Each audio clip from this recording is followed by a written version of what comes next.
This is True North Story, the original podcast series. Learn, love, listen, live. Are you ready to discover your True North Story? With your hosts, Tama Fulton and John Hudson Messerall.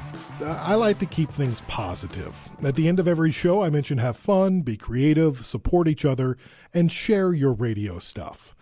The idea and intention behind this podcast is to share our collective experiences so radio as an industry and each of us individually can evolve and grow and thrive.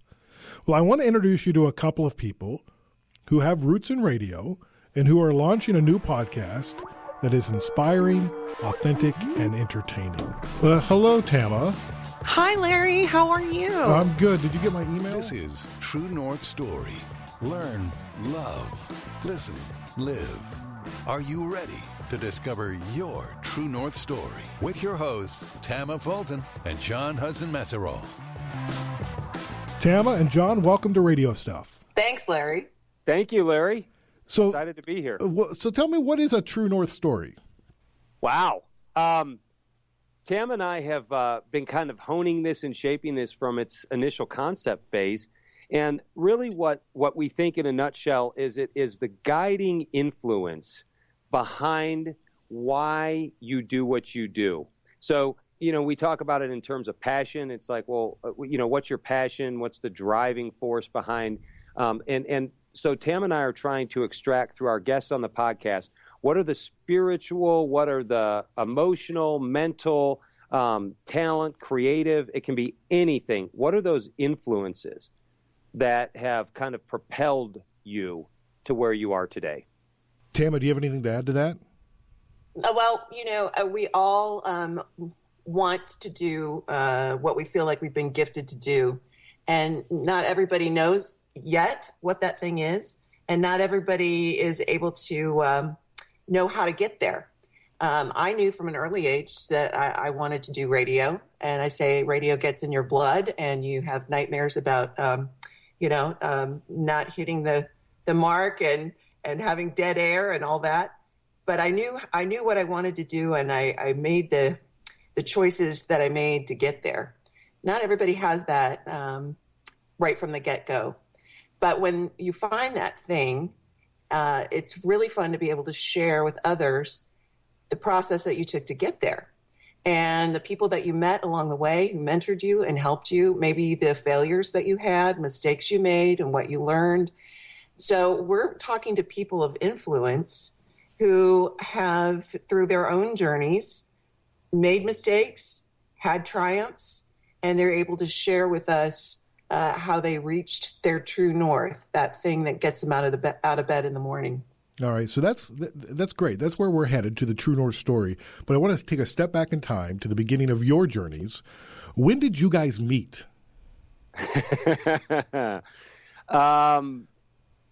Tama knows better than me because she's a little bit older than me, but we were in single digits age-wise, right, Tama? We were. I was 5, and John was almost 3 when we met. Almost 3.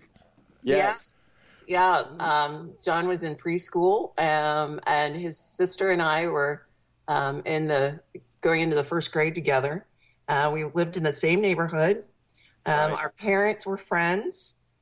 We did community barbecues and get-togethers together. I'd ride my bike over to John's house, and John always was busy. He had lots of trucks and trains and a big wheel. Big wheel. Yep, the big wheel. Yeah. And that's how our friendship started.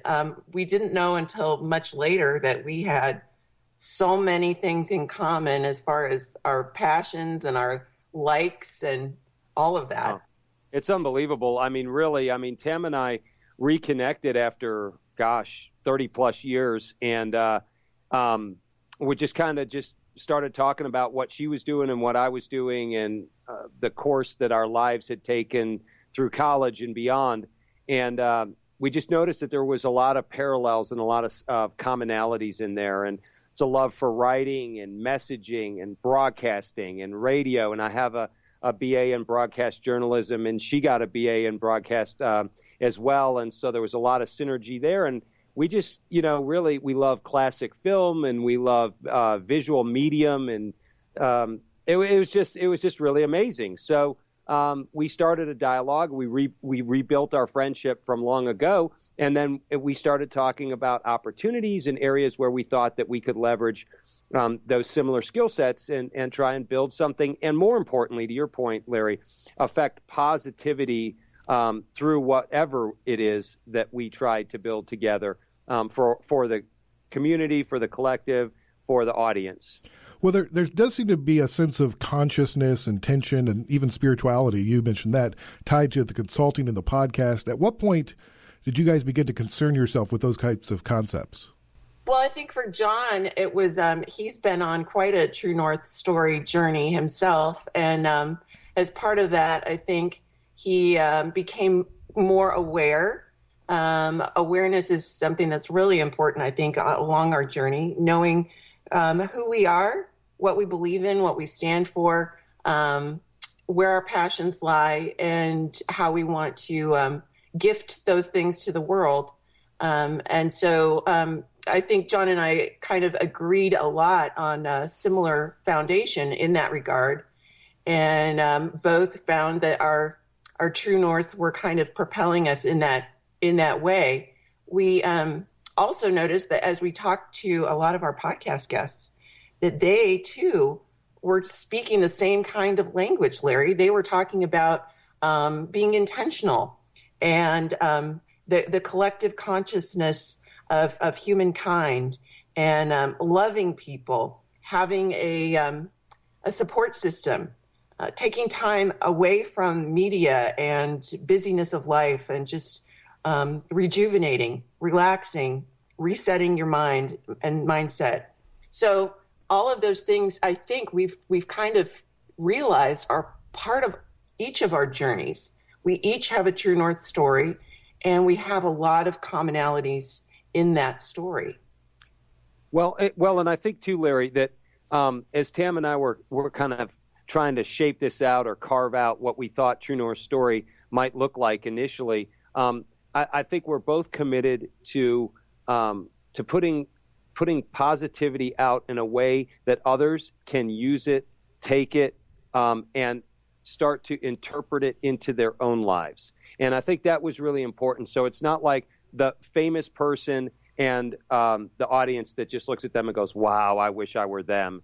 It's more like, what practical things can you learn through True North story that you might be able to incorporate into your own life immediately?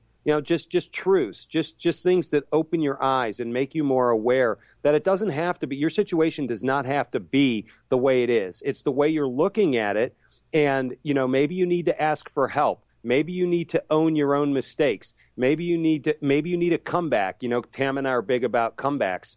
And you've just got to figure out how you get to that comeback. And maybe through some of the people who have lived different journeys but that aren't that dissimilar from your own, maybe they can provide some encouragement, some motivation, and some hope for you, let alone inspiration. So that's really how Tam and I really kind of hope that this is received. So as you've been going about conducting the first interviews for the podcast, what have you learned so far? Be intentional really has resonated with both Tama and I. And that was Lloyd Buchanan, who is a member of the Alabama Shakes. A good friend of mine sat me down one day and asked me to write out a schedule of my life. And he was saying, so what is your time with faith and God? What is your time with your family? What is your time you want to just use to write? What time do you want to just sit and do nothing and watch TV? Schedule in time to watch TV and just be you. And I think part of what is helping me throughout this year, even in the process, is to be intentional about what I do with time. That be intentional really struck me, and then Tam and I have talked about it for a long time. And that goes to the fact of knowing who you are, which drives the why behind what you're doing. And without getting too wonky about it, when you ask people, well, why do you go to work every day?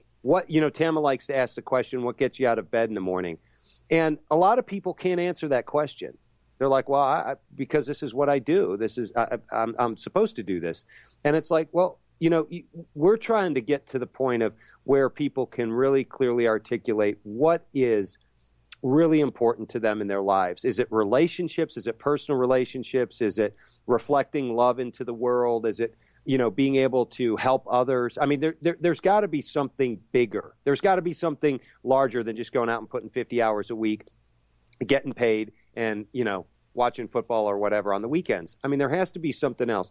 So that's kind of one of the things, was to be intentional. And then the other recurring theme that we're seeing from our guests is reflecting or showing love back to the collective. So, and I want to give Tama some time to respond too. So. Oh, well, I can just kind of build on that. Yes. People have talked to us. Invariably, there's somebody in their life, whether it was a parent, but often it's not. It's a teacher. It's a friend. It's somebody who has spoken to them, spoken love into their life, given them that support to believe in themselves. And then they have taken that and elevated it into a gift that they have in turn wanted to share. They say that giving back does something not only to you where you feel good about giving back to others, but physiologically, it changes your insides.